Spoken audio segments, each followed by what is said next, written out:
Welcome, everybody. Hey, hey. Good boy, Tucker. Work smarter where you want. This is learning at its most fun. So good morning, good afternoon, welcome everyone. My name is Catherine Beltran and I'm a trainer here at Redtail Technology. And today we're actually going to be covering how to prepare for client reviews. Now, client reviews is a very common practice and a very popular training topic that we actually get. So today we're going to cover, I don't want to say the end all be all, you have to do it this way, but heavily suggested tools that we utilize on a daily basis. Now, again, you don't have to do it exactly how I tell you. I'm actually even going to present a couple of options. So you'll see I'll kind of deviate going, hey, you could go this pathway or you could go this way. And you're going to find which way really works best for you. But as always, I always like to give this reminder at the beginning. This is recorded. So there will be a copy of this session posted on our help desk. So that way, if there's anything where you're sitting there going, I need to review that again. I want to capture that. I want to know where she went. All of that's going to be available on our help desk within the week here. So let's actually hop into the database at this point in time. So let me get over to my page here. And we're going to take a look at the CRM. So the first place I'm actually going to start is the place I commonly start, which is the managed database list. Now to get there, we're going to come up to your name in the top right, or I'm logged in as Tucker McLaughlin. So I'm going to come up to Tucker here. I'm going to come on down to manage your account. Now from here, we're going to scroll all the way to the bottom until we see this admins only section. Now I always like to give this little disclaimer because every now and then, if you're following along, you'll hop in and see absolutely nothing down here. And you're sitting there going, oh my gosh, I don't have this, what's going on? Not every single user within Redtail is going to have that admin access. Think of it as kind of limiting the cooks in the kitchen type of thing. We don't want to have every single person in our database have that access, because otherwise that's when you might create some unintentional dirty data. But for anyone who does have this admins only section, we're going to come on down to manage database list. So again, just a quick recap, we'll come to your name, manage your account, and then manage database list. Now from here, we're actually going to scroll down just a little bit until we see this activities and notes section on the right-hand side. So I'm going to start with activity types. Now the reason why I'm going to recommend starting here is because I actually suggest starting off with a creation of client review or annual review or however you personally would like to have it saved. But we're going to be using workflows, we're going to be using activities, and we want to make those nice and organized, not only on our calendar, but when we want to report on that further down the road. So we already added in client review into this particular database. Now it's not a default option though. So if, again, you're looking at yours and you're going, where is mine? And you're panicking a little bit, don't panic. You can actually add that right at the top here. Again, if you'd rather yours be phrased annual review, put that in here. I'm not going to hold you to client review. That's just how we have ours in here. Now, once it's added, it's instantly going to be available, again, for us to use when we're adding in that actual physical client review meeting. Now, I'm going to scroll back down, though, because we also want to add in a category. Now, activity types, again, that's strictly for those activities. This category field, though, is going to be useful for activities, notes, and workflows. So all three of those can have a shared category like client review notes. Again, this whole purpose is so that way when I save that activity and I complete it down the road, when I add in those notes post-meeting, when I finish that workflow, all of them are going to be saved under the same category. So 6 months down the road, a year down the road, 3 years down the road, whatever time frame we're looking at, I can actually look back on it and easily search off of just this one category option. So again, we made ours client review notes. Do you have to phrase it the exact same? Of course not. Phrase it how you wish to see it. So if it's client review, it might be kind of duplicated to that type and it might seem a little weird, but it could be again useful. If you like the client review notes, go for it. Annual review notes, post-meeting notes, whatever works for you, put in that category. So again, those are just those two really easy things to help us track and again, report on it down the road. Now, once we have these in here though, I actually want to stay kind of in the back portion of the database. but I'm gonna just repeat that process. So again, your name, manage your account, but I wanna go and look at some of our templates that we have that again will help with that whole preparation of client review. So I have that type, I have that category. What other tools in the CRM can be used for the client review process? Well, workflow templates.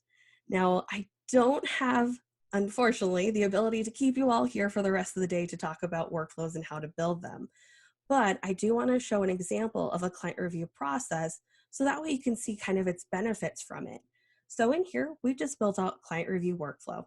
Pretty straightforward there.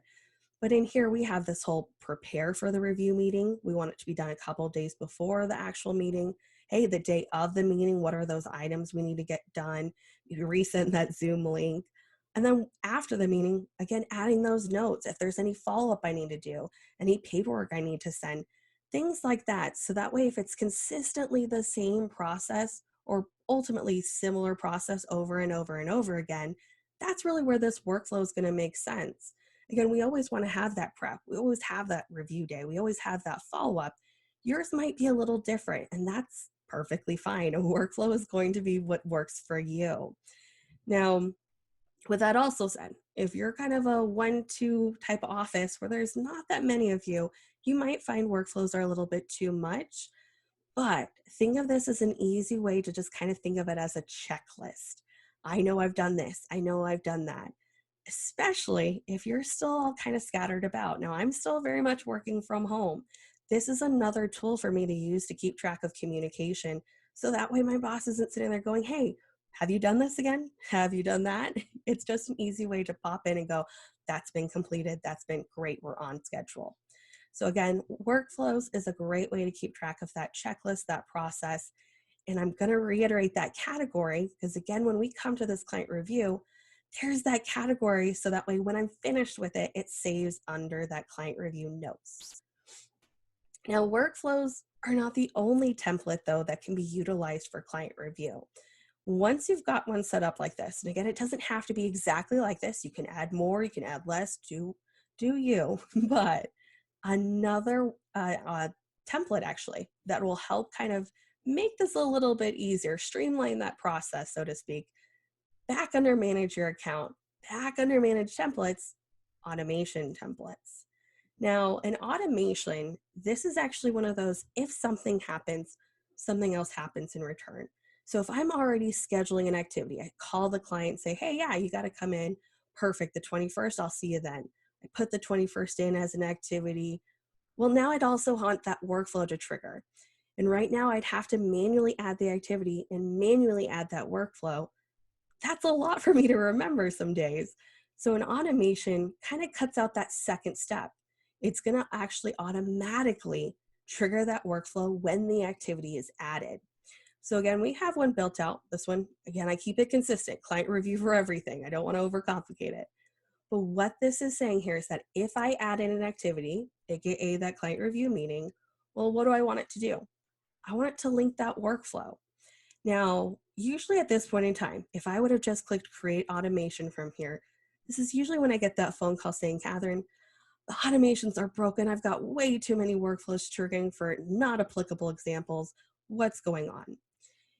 We want to use conditions in this case, because if I don't use conditions, what this is saying is that any activity I add, whether it has to deal with client reviews or not, is going to trigger this client review workflow.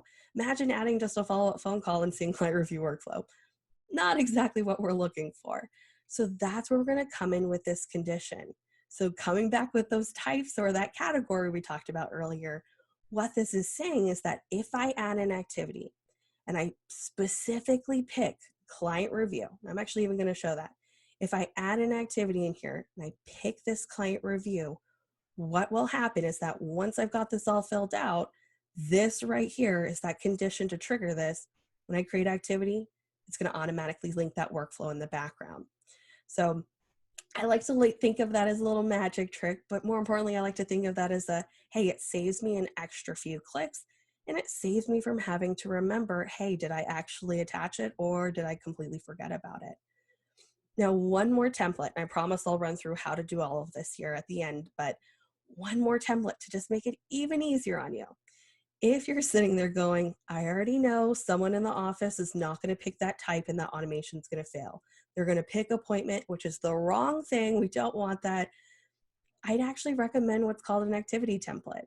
An activity template's whole purpose is to pre-fill as much of this as possible. So as you might have guessed, this is another template back under manage your account. So we'll come back to your name, manage your account, activity template at the top here. And then again, I have client review, very consistent. And from here, it's going to fill in my subject of client review.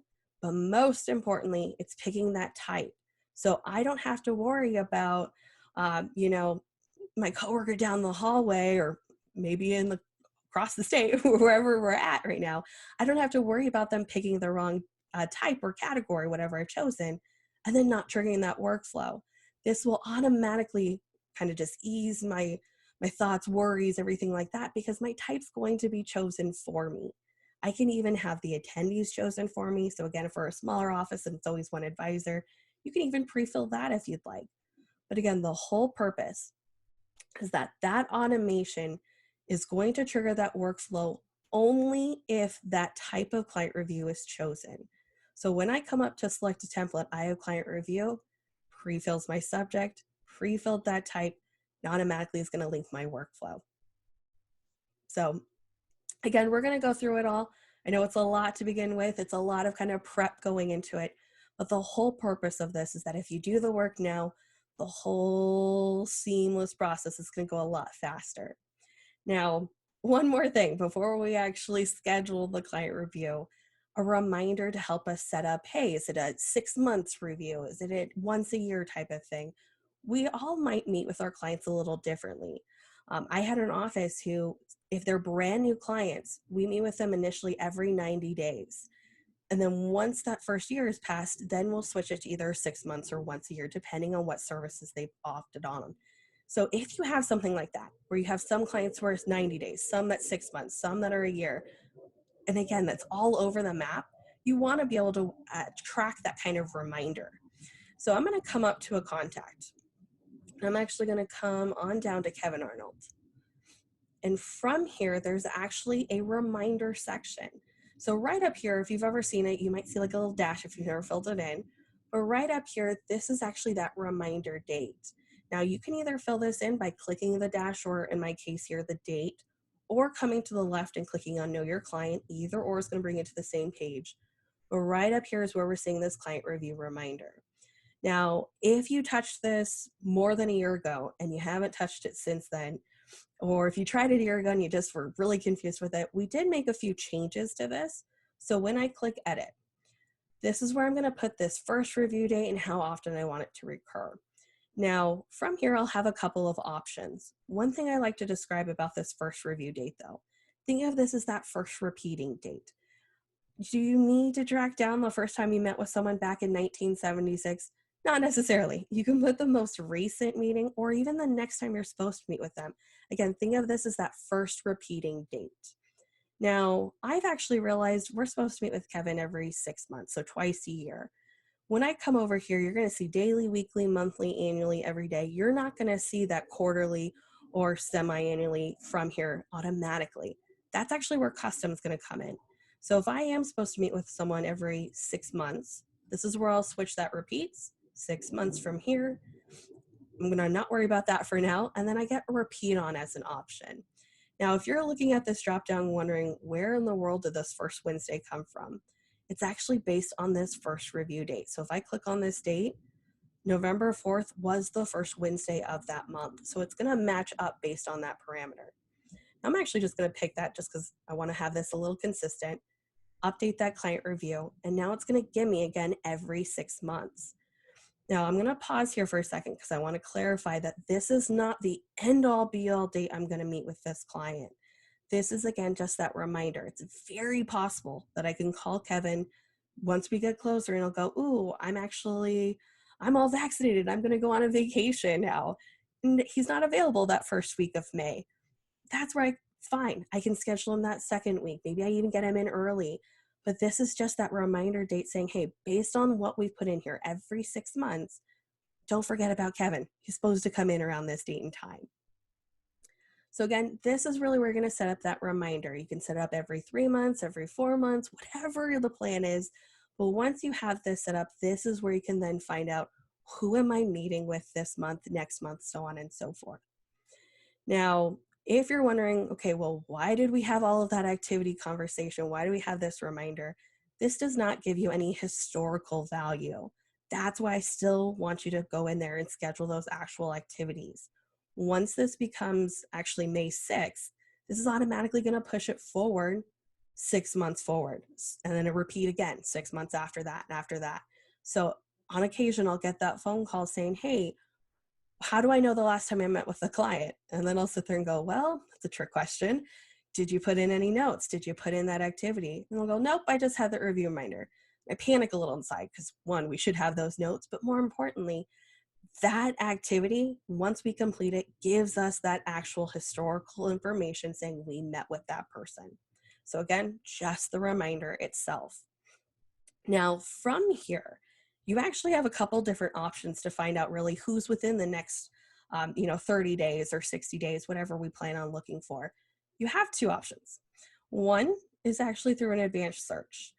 This is actually the route I prefer, and that's just because I'm very specific. So if I want to know all of my active clients that I'm supposed to meet with in the month of March, I want to start jumping ahead here. This is where I can start off by adding a layer. And again, I'll come this way, I'll come from contacts on the left and then advanced searching at the top. And I'm going to start off with contact because I want to find all of my active clients first. So come on down to status equal to active client. That's my first layer. But again, I want to find everyone who I'm supposed to meet with in March. So I'm going to come over to the right-hand side, click on that and. I'm going to come over here to type. Come on down to know your client. From here, this field's going to give me the option of next review month, operand of, well, I want to find equal to March. And then I can click run. And it's going to give me everyone who had that actual client review filled in and has the March as the value. So I can come on down here and I'm actually just going to click on Elaine, which is the first one we have in here. And there we see as March 10th. I can come over here to the right, click next. You can see, okay, March 3rd. So I'll have all of those dates. And again, it's just everyone I have in March. Now from here, again, you have a couple different options on how you might want to actually pursue scheduling these clients. I've seen one route where we will actually highlight all 8 of these. Maybe I'm not calling them today. It's on my agenda to get done tomorrow. I can actually highlight all of these, create an activity, bulk action, and create a bulk activity. So again, contact options, bulk actions, add activity. And what this would do if I did this route is it'll create 8 separate activities on my calendar tomorrow with those contacts attached to it so I can reach out to Elaine, give her a call, complete that activity when I'm done. Now, if that's not the case, maybe you're running this because this is the time you're actually going to schedule it. You can easily just click into that first person here. And then at this point in time, if I get a hold of Elaine, I give her a call, say, hey, Elaine, it's been a while. I'm hoping to see you coming in March. I'm supposed to see you with the next review. When's a good time for you to come in? And at that point in time, that's when she can answer, hey, you know what? I can't come in on the 10th, but I can come in on the 16th. Perfect. So this is when I can actually start scheduling it. So again, if you have your list and that's when you're ready to schedule, this is when you can do that. So I'm actually going to go ahead and schedule her. So I can add an activity right here from this page, or I can come up to this quick add, either or, come to activities. I'm going to use that template here, client review, pre-fills that one. She said the 16th, March 16th, and we're going to come in actually in the afternoon at 2 p.m. I'm going to go a little bit longer just to be safe. So again, I have that subject filled in. I have that date and time we're meeting. I have that type, most importantly. I have that category because again, I want it to be saved under that for that note history. Create my activity. And from here, this is actually where I'm going to now see one active workflow. So again, I scheduled that for the 16th. That's more than 30 days out. That's why you're not seeing it here. Right over here, when I click on this one active workflow, there's that workflow with the target date of the 16th. So it connects those two when you have that activity. That activity fills in with that target date. So that's that whole process. I didn't have to sit there and wonder if that type's getting chosen correctly. I picked that template. I didn't have to worry about that workflow triggering because again, I picked the right type.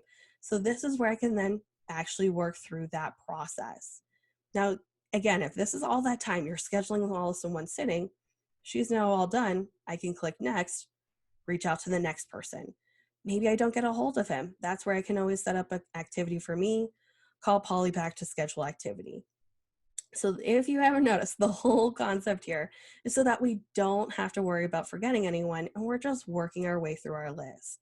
Now, again, if you are running this search and it's not something you're knocking out today, don't be afraid to honestly highlight everyone and create an activity in bulk for you to do tomorrow, do next Monday, whenever it is you'd wish to do that. Now, if anyone remembers, I did say there's two options to find everyone we're looking for. Advanced searching is one of them. The alternative is actually just the client review report. So if I come over here to reports on the left and then come almost towards the bottom, actually, we're going to find reminder reports. All right, here we are, reminder reports, and then client reviews towards the bottom. Now, really the difference between these two, this report by default is going to actually come in here and show me last 30 and next 30. Now, for anyone who wants to know specific months, this is not the route for you. I'd recommend the advanced searching because what this will do is this is going to look from basically February 4th, 30 days out. So you might have a couple days at the beginning missing, a couple days at the end missing. So again, if that's not so much a big deal, you're just worried about the next 30 days, this is perfectly fine. One thing I would recommend, no matter which route that you're going to do, because again, this is going to look in advance, the whole concept of that next review date is not to run it on the actual date itself. If I have not reached out to Rocky at this point, it's February 4th, I'm supposed to meet with them February 8th, it's a bit late. I should have already reached out to them. This is something that I should do 2 weeks prior, a month prior to get them on my books. I shouldn't wait until the day of and go, oops, I need to talk to Rocky. It's something that we should be proactive about. That's why that reminder section is just the reminder. It's so that way we can do it before that date actually comes about.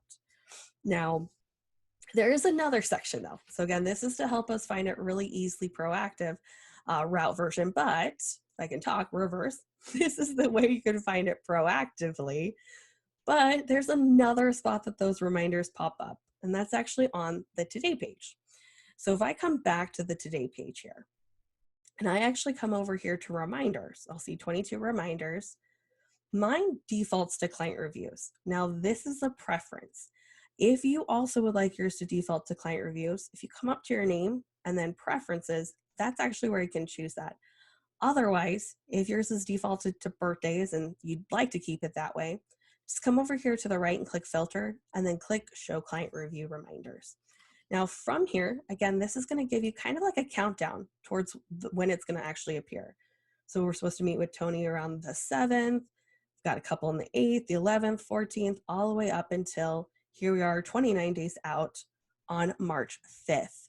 So this again, if maybe the report's not the route for you, maybe the contact search is not the route for you, you'd rather just see this list and kind of work your way up, then this is another option for you. I personally would recommend more so that searching to get a specific list and easily reach out to them, or that reports if you prefer, again, just that report version instead. But this is just, again, another option to find those details that you're putting in.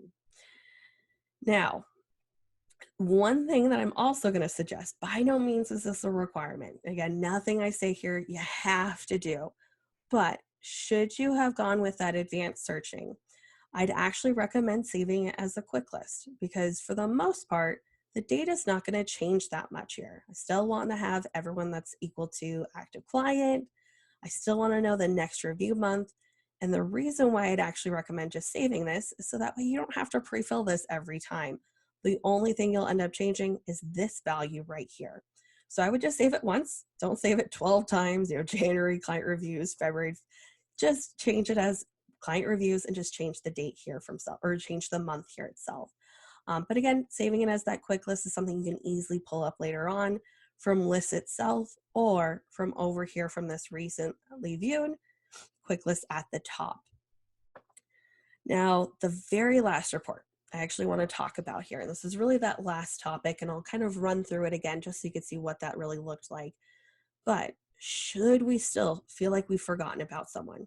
Maybe someone rescheduled so many times that we just finally canceled the appointment and said, hey, reach out to us when you're ready. Maybe we just didn't add in the client review section, and now we're sitting there going, oops, we forgot about that. There is one report, and we're going to come to reports again on the left. And we're going to go to contact reports this time. We're going to go to no contact. Now, this report is going to look for anyone who has no notes and no completed activities. One really heavy suggestion here. If you have statuses like deceased, you are definitely going to want to filter this out because obviously they should populate on this list. You should not communicate with the dead. But from here, if I feel like I haven't talked to people in 365 days who are marked as active clients, I come to this filter option over on the right, pick that 365 days in the past, pick my active client status, apply my filter, and from here, I'm going to get anyone who has that criteria, that active client over 365, and find I've let quite a few people fall through the cracks. So this again is 100% based on us adding in notes and completing those activities. If you are not adding notes, probably should. I'm going to say that now. You really should. Same with if you are not completing those activities, complete them. You want to have this list truly accurate. And the only way that'll be accurate is if you complete those activities, add those notes, and this will really show who you've forgotten about in the past. Now, again, I do want to run through it just because I feel like I went through it really quick and it's something that can be easily missed. You want to start off with getting those types and categories. So you're going to spend quite a bit, at least at first, up in your name and manage your account. Down here under manage database list is where you'll add those types and categories. Workflow templates right here if you would wish to do a client review workflow. Automation to make it an easy trigger.